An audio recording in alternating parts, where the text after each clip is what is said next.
Salut tout le monde, c'est Lucie, j'espère que vous allez bien. Aujourd'hui on se retrouve pour une critique, ça fait longtemps, et en plus c'est des animés entre guillemets récents, en tout cas qui datent de 2022. Donc bien entendu cette vidéo ne recourt que de mon avis personnel. Pour ceux qui s'intéresseraient, sans spoil, je vous invite à aller regarder le watch time et aller jusqu'à la fin de la vidéo, ça sera par chapitre. Et pour les autres, je vous dis bien entendu, faites attention, il va y avoir des spoils, je vais pas me bloquer pour dire des trucs. Et moi je vous dis, c'est parti pour la critique de Beasttamer, j'espère que vous êtes prêts et on y va.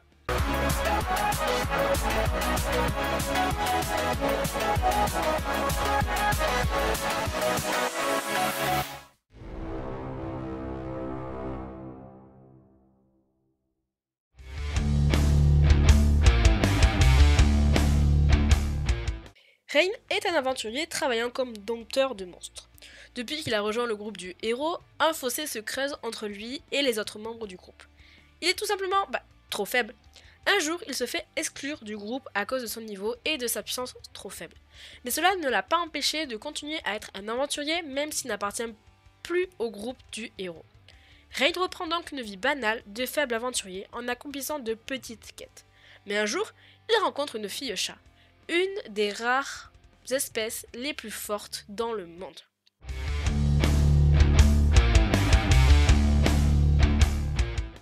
Coloré, très simple, très fin, des personnages avec des cartes design bien spécifiques, on reconnaît vite les personnages principaux, les protagonistes, ainsi que les antagonistes.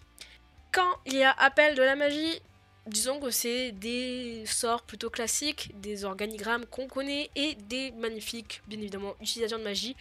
C'est plutôt bien réalisé, ça ne dérange pas à l'œil, ce n'est pas grandiose, ce n'est pas non plus dégueulasse et ce n'est pas non plus hors du commun. C'est très cool à regarder et ça se regarde extrêmement bien.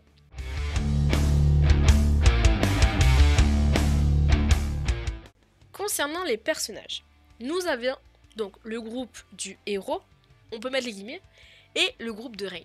Donc Rain est à la base un dompteur de monstres qui, a été éjecté du groupe des héros. Mais bon, on va se rendre compte qu'au fur et à mesure, il n'est pas si faible qu'il ne laisse paraître ou qu'il n'ose le penser. Son groupe sera alors constitué de Kanade, une fille chat, Tanya, un dragon, Sora et Runa, qui sont deux fées. Il faut savoir que les fées ont un problème avec les humains, c'est-à-dire qu'elles ont été trahies par les humains, et ça veut dire que les humains ont peur des fées. Donc c'est pour ça qu'elles sont recluses dans la forêt, en tout cas leur village est reclus dans la... Et bien plus tard, vers la fin de l'anime, nous rencontrons Nina, qui est un demi-dieu, ou une demi-déesse dans ce cas-là, vu que c'est une femme. Il faut savoir que fille, chat, dragon, fée, dieu, demi-dieu, sont les espèces les plus rares de cette planète, dont des espèces extrêmement puissantes. Rain, lui, est un dompteur de monstres. Quand il fait un pacte avec une espèce, que ce soit un oiseau ou quoi que ce soit, il peut faire des pactes à durée limitée pour utiliser leur vue, leur pouvoir, leur force, ou un pacte à durée, je veux dire indéterminée, entre guillemets, à durée de toute une vie, et c'est ce qu'il a avec nos 5 jeunes filles. Ce pacte lui octroie les capacités de ces dernières. Donc il récupère la force de Kanade, la magie du feu de Tanya, Sora et Runa, il récupère la possibilité de multiplier ses attaques, et Nina, il obtient, disons, une telle sorte de téléportation. Donc finalement, Rain déjà obtient des pouvoirs extrêmement puissants. Mais Rain n'est pas un dompteur de monstres classique. Non, Rain vient d'un village de dompteurs de monstres bien spécifique où en fait il a appris énormément de choses. Et vous allez voir que lors de l'histoire, il n'est pas si faible que ça. Après tout, c'est le héros de l'histoire. L'autre groupe est constitué du héros Arios, de Léane, la sorcière, de Mina, qui est une sorte de sainte, et d'un gros balèze, je n'ai plus son nom, je m'en excuse. Ce groupe, franchement, vous le détestez dès les premières minutes. Ils sont considérés comme des héros, mais en fait, c'est des mauvais héros. Je m'explique. Tout simplement, ils jouent de leur popularité, ils jouent de leur avantage, ils ne paieront rien, ils ne feront rien pour le peuple. Leur seul objectif, c'est de convaincre les nobles, c'est d'avoir l'approbation des nobles, c'est-à-dire de travailler pour eux. Et tout simplement, pourquoi? Pour avoir la popularité, la gloire, l'argent et tout ce qui s'ensuit. Donc finalement, est-ce que ce sont vraiment des héros? Non, la réponse est toute simple, c'est non.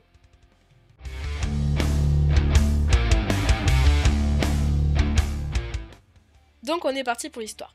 Comme vous l'avez compris avec la description des personnages, Rain n'est pas du tout un dompteur de monstres classique. En effet, il vient d'un petit village qui a été détruit par les flammes quand il était tout petit, au moment où il était parti d'entraîner entre guillemets, et donc il a perdu toute sa famille, tous ses amis, etc. etc. et ce qui l'a amené sur la voie de l'aventure.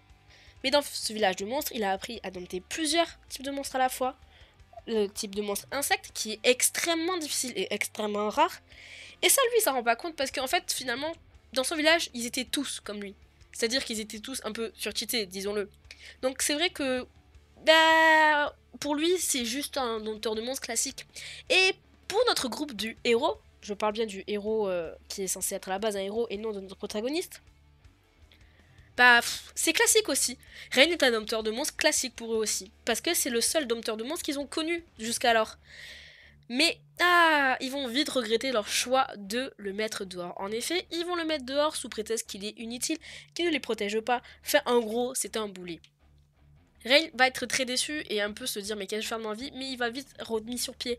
Tout simplement parce qu'il aime bien cette vie et il veut juste continuer à vivre.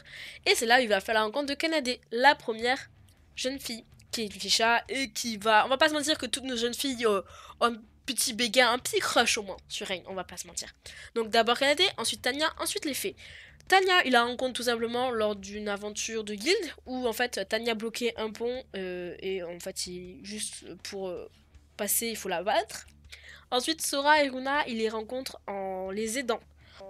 En aidant Sora à libérer sa sœur Runa d'une emprise d'un des soldats du roi démon. Et oui, dans cette histoire aussi, il y a des rois démons. Bien évidemment, je pense que vous en doutiez, comme beaucoup de monde.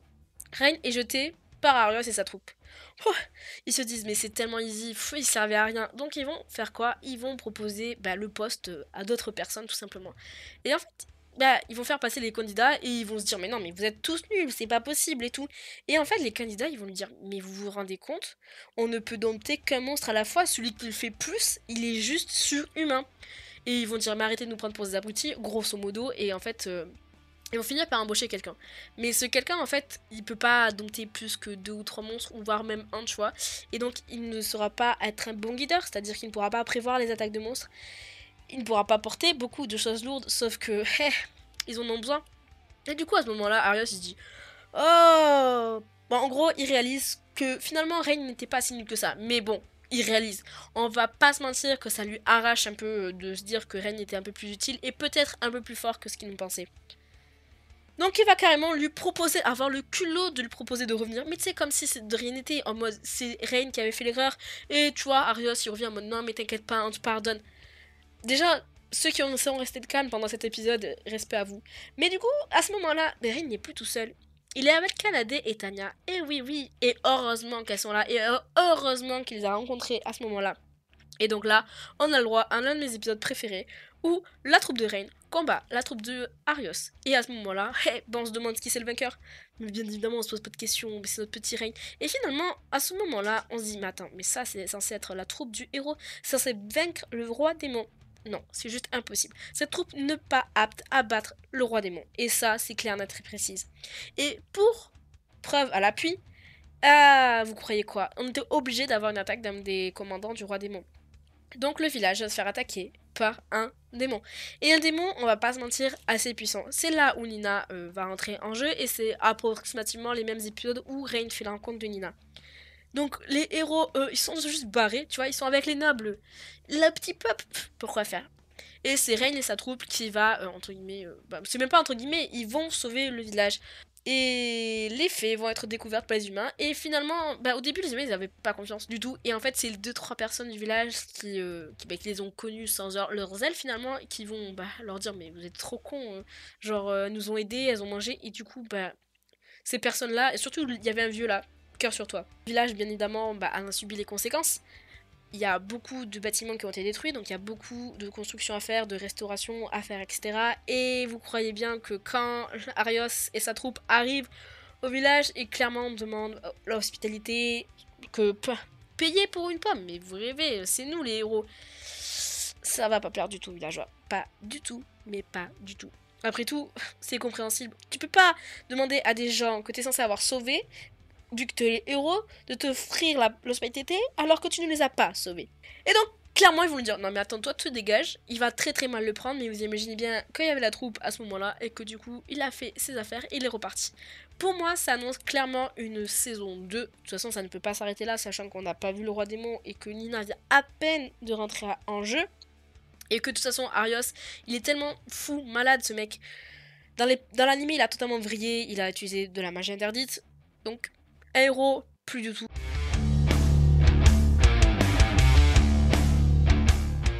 L'histoire est simple, efficace, il n'y a pas de remise en question, c'est juste des épisodes où le héros est badass, il rencontre des filles trop mimes avec des pouvoirs super intéressants, des chara-design super mignons, et la troupe du héros est détestable, donc c'est fait les héros qu'on adore et les méchants qu'on déteste. C'est un bon mélange qu'on a l'habitude de voir, mais franchement pour un manga de 12 épisodes, c'est largement efficace, c'est largement suffisant et on n'en demande pas plus. Enfin en tout cas, je n'en demande pas plus. Mon personnage préféré c'est Tanya, caractérielle, super puissante, trop belle, je kiffe grave. Et bon, le personnage que je déteste, on va pas se mentir, que franchement ça se joue entre Léane et Arios. Hein. Si vous êtes arrivé ici après avoir regardé la vidéo, ben, je vous invite à me dire en commentaire ce que vous en avez pensé, ce que vous comptez regarder, pourquoi, comment, bref, votre avis en général en respectant le mien bien évidemment. Et on reste poli dans les commentaires s'il vous plaît, je sais que j'ai pas eu de problème jusqu'à présent, mais sait-on jamais. Et pour ceux qui sont arrivés jusqu'ici, juste en voulant regarder un avis et se dire est-ce que je regarde pas, franchement, si vous avez envie de passer le temps, pas prise de tête, avec des recettes que l'on connaît qui fonctionnent, je vous le conseille. Rain est quand même un héros, entre guillemets, qui change, je mets des guillemets, hein, des grosses guillemets, parce qu'il est un peu plus réfléchi. Il réfléchit beaucoup sur ce qu'il veut pas, pourquoi, comment. Donc c'est assez intéressant. Maintenant, si vous voulez de la nouveauté vraiment dure, ça sera pas l'anime pour vous. Je ne vous le conseille pas parce que c'est des recettes que l'on connaît par cœur. Protagonistes, puissants, héros, méchants, démons, magie, fées, dragons. Enfin, c'est des recettes connues et reconnues. Maintenant, si vous êtes vraiment team harem, bah je pense que vous serez servi parce que clairement c'est un protagoniste entouré que de nanas. Donc, bah, même s'il n'y a pas d'amour, entre guillemets, avec un grand A, ça reste quand même un harem. Donc voilà, j'espère que la vidéo vous aura plu. N'hésitez pas à vous abonner, à liker si vous voulez en voir d'autres. Et moi, je vous dis à la semaine prochaine pour une nouvelle vidéo.